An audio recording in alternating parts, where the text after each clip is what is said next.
As we come to the end of the 2021 campaign, I thought I'd take a look across some of the biggest European leagues and put together my top team of the season. Does it look weird that I'm wearing my coat indoors? I don't care. I like it. I've come to the conclusion that my goalkeeper of the season lies between two goalkeepers who have over 200 saves between them in the league, have over 35 clean sheets, and in fact the goalkeeper I've gone for in Mike Maignan has the most clean sheets in the top 5 leagues in Europe this season. He has helped his side Lille to the cusp of a fantastic title victory over PSG, and the same can be said for Jan Oblak at Atletico Madrid. Of course, there are so many other great goalkeepers as well, but based on the fact that those two have been so brilliant, it's been between them two, and only just, I'm giving it to the Lille goalkeeper. So alongside this, at the end of each section, I'm going to throw in a few honourable mentions as well. I've already spoken about Oblak, but there's Neuer, Handanovic, Donnarumma, Keylor Navas, Peter Galassi, Edouard Mendy. There's so many more brilliant goalkeepers who all deserve a shout out, but yeah, I've made my decision.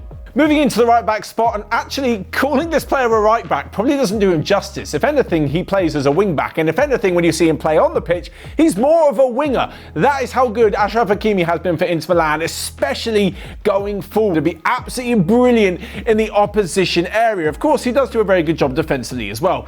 In fact, when Real Madrid sold him, I was wondering, is this actually a smart move? Because as the season progressed and as Dani Carvajal got injured, Odriozola has been an okay right back, and they've had to play winger Lucas Vazquez there, who actually has done a very good job at right back. He's just not really a right back by trade, so it made Real Madrid look a little bit foolish for selling Hakimi in the first place, and now he's a Serie A title winner. So like I mentioned before, Hakimi's just so difficult to look past, so he gets the right back spot in this team. Moving into the centre-back roles, well, the first one is going to be very, very obvious to all of you because it's Ruben Dias, and there is no way that you couldn't talk about a team of the season without having the Portuguese defender in there. Since he's come into Manchester City, they've improved drastically at the back, and it can be down in no part to the fact that he's such a commanding presence, and all in all, especially just in his own individual talent, a fantastic defender. When you pair him up with some other good defenders and the resurgence of John Stones, you can see why Manchester City have been such a difficult team to score past, with the best defensive record in the Premier League, and that is in no doubt down to Ruben Dias being a brilliant signing, a brilliant defender, and definitely one of, if not the best centre-back in Europe this season. But alongside him, it was a very, very difficult decision. There were some brilliant players who have had fantastic seasons, but much like with the title race in the goalkeeper position between Oblak and Mike Maignan, I've gone for Jose Fonte, and the reason being that the guy is, let's say it, in footballing terms, he's old, but he's still doing the business for Lille. He's not exactly someone you'd expect to see in the team of the season, but he makes this one. There's me bigging up OneFootball's worldwide prestige, but it doesn't exactly make sense to not have him in it, because if it was a younger player doing it, everyone would be banging on about him, everyone would be saying he deserves a big move from Lille, and he'd be linked with like a £70 million move to, I don't know, Manchester United or somebody. Jose Fonte has been brilliant. Lille have been brilliant, and it looks like they're about to take home the Liga title. And even if they don't, it doesn't take away from what an unbelievable individual season it's been for the 37-year-old. Left back, again, a very, very difficult choice. Not only because I'm picking through a ridiculous amount of players, but because there were so many good left backs and wing backs who simultaneously are trying to squeeze in this sort of 4-3-3 formation. Much like with Hakimi on the other side, not only is Theo Hernandez playing in Milan, but also has had a brilliant campaign, providing much more to attack than defence, but still having a very good overall season. Going forward, especially with that pace, I'm sorry, it looks like I'm bagging on Real Madrid a little bit here, but they let him go again. They let another fantastic fullback go, although in their defence, Marcelo's still very good, and Ferland Mendy is unbelievable as well, so you can kind of see why they got rid of Theo Hernandez, because they couldn't promise him first-team football. Anyway, since the move to AC Milan, he's taken it upon himself to prove himself as one of the best in Europe, and yeah, he's just been fantastic in a season which started so well for AC Milan, but is looking like it's faltered towards the end. Of course, like always with all these positions, there are so many that have missed out. There's been Jules Koundé, Hummels, Cancelo, Zuma, Shaw, Savic, Skriniar, so many fantastic defenders who I couldn't quite fit into this 11. Next up, into the midfield, and if you've watched the channel for some time, you know how much of a massive fan of Marcus Llorente I am, but I'm not putting him in this team just because I'm a little bit biased towards him. Nope. The guys fully deserved it, as if it wasn't enough breaking into a notoriously difficult side to break into in Atletico Madrid, nailing down his spot over some brilliant players in central midfield and helping them to what looks like a La Liga title. He's also got into double figures for goals and assists this season. In fact, he is the central midfielder with the highest amount of goal contributions throughout Europe. What I mean by central midfielders is the ones who actually play central midfield and not really in a central attacking midfielder or a number 10 like Bruno, Neymar, Messi, De Bruyne, all of those lot. Llorente's stock after a fantastic 10 months could not be higher. Moving on to his midfield partner, and again, you'll probably notice a theme that there are some teams that are represented throughout this starting 11, and that's because they've been the best teams, and the best players and the best teams who win the top trophies are more than likely to be in a starting 11 of the best team of the season, and that is why İlkay Gündoğan is in there for Manchester City. Now, he may not be making as many headlines as he was at the beginning of 2021, but purely that's because he's not getting on the score sheet as much. But make no mistake, the German midfielder is still such a key part of his team side and probably will be heading into the Euros for Germany as well. Gündoğan's defensive, midfield and attacking output this season over a variety of positions has been so good that it's very difficult to look past him in this side and maybe even for the Player of the Year in England as well. Alongside this, there's also massive shout-outs to the likes of Joshua Kimmich, De Jong, Malinowski from Atalanta has been brilliant, Kante, Toni Kroos, Jude Bellingham, fantastic, Nico Barella, oh my god, there's so many good central midfielders who all deserve a shout-out. So we mentioned that number 10 position earlier, and I feel like it's the same story for so many talented players over the last 10 to 15 years. No matter how well they do, we're talking Neymar, Müller, Phil Foden this season, Mason Mount, Kevin De Bruyne, heck, even Jesse Lingard. Those are all the honourable mentions.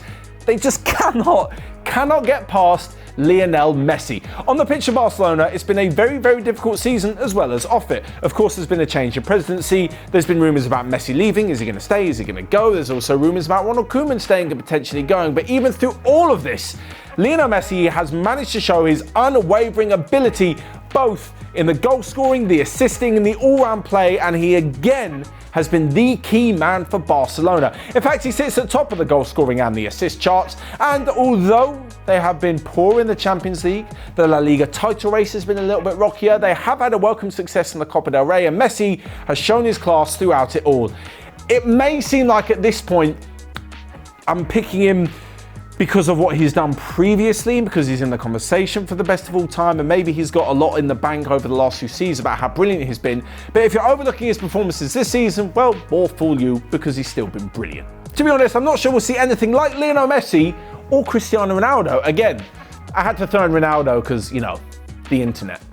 Moving into the centre forward position, and there are so many good centre forwards that I've picked 3 of them, and the first one, considering his stint at Manchester United, Romelu Lukaku has done fantastically well to banish all of that negative thoughts and get himself into a fantastic position at Inter Milan. Last season, after joining Inter, he bagged 23 goals, and this season he's added 10 assists to that as well to become the top goal contributor in Serie A.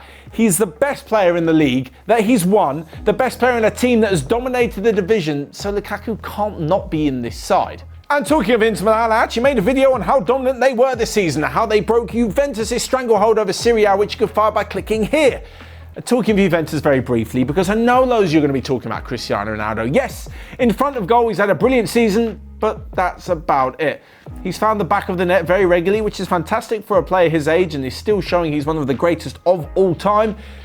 But I can't help but think that given Juventus' performances, both in the Champions League and in Serie A as well, it wouldn't be just to put him in this team ahead of some of the other unbelievable goal scorers who have had brilliant campaigns for their team, who have also done very, very well. And talking of them, we're moving into the second striker, and Robert Lewandowski. Of course he was going to be in this team. I'm not going to lie, if you clicked on this video expecting to not see Lewandowski, what are you thinking? The man's just equaled the record for Gerd Müller's goals in a Bundesliga season with 40, and coming up shortly, he'll probably be breaking the record before the end of the season with 1 game to go. Lewandowski's had a fantastic impact on Bayern Munich. They have been so good, despite the fact they were actually knocked out of the Champions League at the quarter-final stage. Of course, this doesn't look so good in their record, considering they won every single trophy available to them over the last 12 months or so. But if we then combine that with the fact that Lewandowski's had such a ridiculous goal-scoring season, there was just no way that you could have put him in here.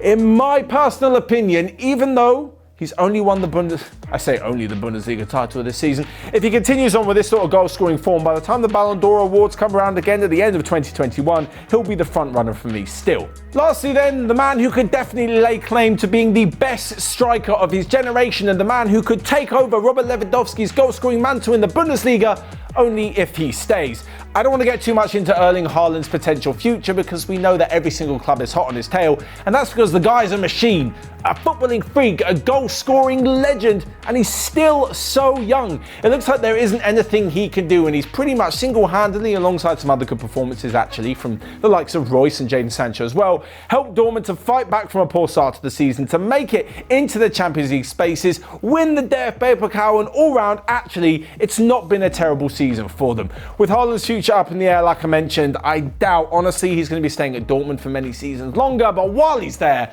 the Dortmund fans can enjoy him, and, well, other football fans can also enjoy seeing him hit the back of the net on a ridiculously frequent basis. Along with this, there are some other honourable mentions as well, which I've got written down on my laptop because there are so many names to read.